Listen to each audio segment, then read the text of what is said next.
Welcome to the Kickstart Your Edge Play to Win Leadership Podcast, where we've flipped the script with our groundbreaking modus operandi to bring you real, relevant, and relatable tactics and techniques to master your own play to win mindset. Talk about a superpower. It's time to iron your cape. What we know for sure is what got you here won't get you there. You can't see the spinach in your own teeth. And finally, hang on, because this one is really deep. Once you realize that you are the traffic, everything makes complete and unadulterated sense. Welcome to The Edge, where playing not to lose is not an option. Hey, Karen. Yes, Jennifer. What did you have for dessert last night? Cupcakes. You did have cupcakes.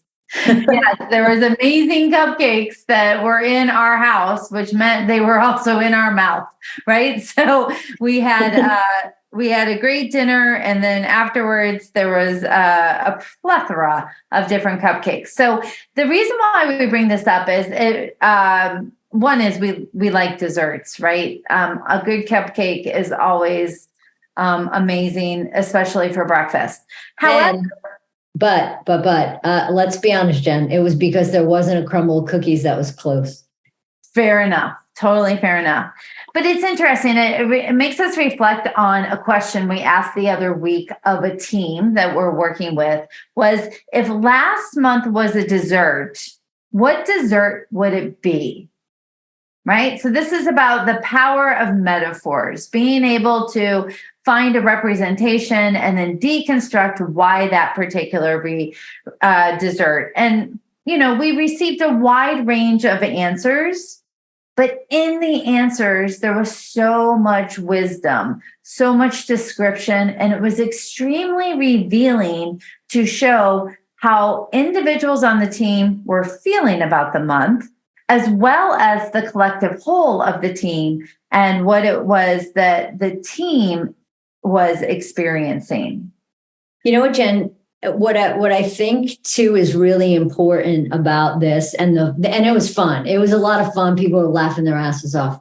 One of the things that I think is really important is people's perspectives, because what one person's, and I'll just use one of the things that they talked about. One person's almond joy was just like, oh my gosh, you bite into that dark chocolate and then all of a sudden there's that creepy kind of coconut. Now, somebody else then talked about, I don't know, for lack of a better word, cheap American chocolate. So the dark chocolate that was there for one person that was really good was not necessarily so good for somebody else. So I loved that we talked about the different perspectives that people had, because one person's dark chocolate tastes like crappy American chocolate to somebody else. Yeah. And so it's really true. It gives an individual perspective and a way to articulate things in a new way, because there's a lot of parallel and symbolism and what does it really mean? So this is an exercise we've done at different times. And one of the common themes that often can come up in this type of exercise is that teams can feel tired, right? And when you run at a fast pace for a long time, you get kind of tired. So it's about taking a reset and a reflection of, where are you today? If you had to describe it, what would it be? What parts of that dessert do you want to take forward? What parts do you want to let go of? But it's also about taking a moment to really identify what an individual, not even a team, but an individual win is. What is a shameless self-celebration?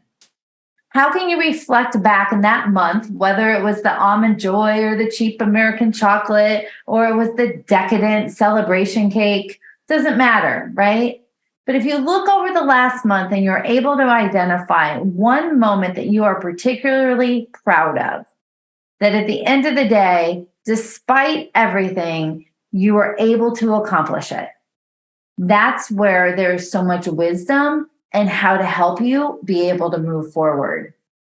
right? So it's about being able to think of that recent accomplishment and what was it about you that allowed you to do it?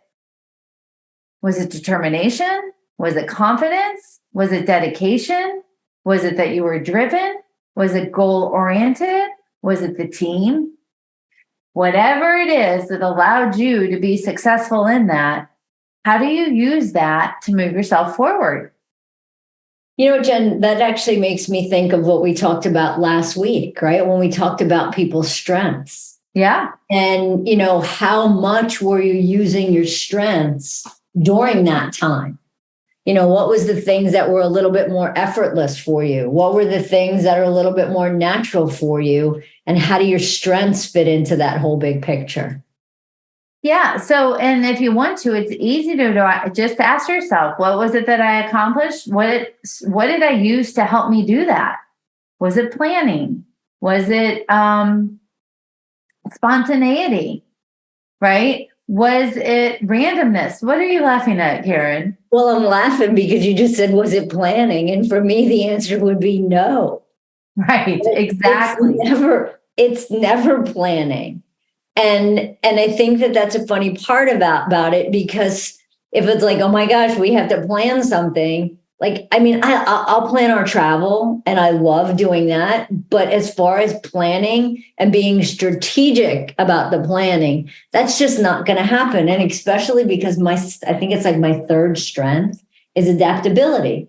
I'm just going to figure it out. Here's what I love about Karen and planning. She writes down this happens every week, every time. There is really, it's crazy. She writes down the shopping list. So she has a plan of what she wants to get at the grocery store. And then she leaves it at home. Every time. Not one time, every time. I've started to sometimes take pictures of it, but then what happens is I write more things and then I don't have the latest picture. So getting back to sort of talking about the whole reflection and using the strength from it, realize this, that when you can take a moment of pause and to say, what was it that helped me be successful? How can I use that in the future is a great way to go about it. The other interesting thing is sometimes when we're kind of stuck in the muck, for a lack of a better term, but we're kind of in it, we think we're not going to get through whatever it is that we need to get through. But then sometimes you can reflect back and think to yourself, wow, I remember when I was really struggling with X, Y, and Z, and now it's totally different. I was really hesitant about how I was ever going to get through something, and now I succeeded with flying colors. Part of that is being able, looking back to when you were in a struggle, what do you know now that you didn't know then? If you could give yourself advice, if you could go back and say a year ago, I'm going to give myself advice to get me through right now, what would that have been? Use that right now. You're working on a project, something's happening at work, something's maybe not coming together. What is the advice that you need to tell yourself that will help you right now to be able to get through it? The moments of power, of pause, of reflection, thinking back, what was it that allowed you to do something? What is it that I need to believe in right now? What do I need to hear right now? Those are all the things that are going to help you moving things forward so that you get to label things of the dessert that you love and can't get enough of. All right, Karen, I think that's a wrap. We're good. Bye, guys. Thanks for listening to the Kickstart Your Edge Play to Win Leadership Podcast. Craving more? Of course you are. Check out our website at kickstartyouredge.com, where we fire you up, fan the flames of your competitive edge culture, and ignite your tenacious pursuit of an all-out play to win mindset.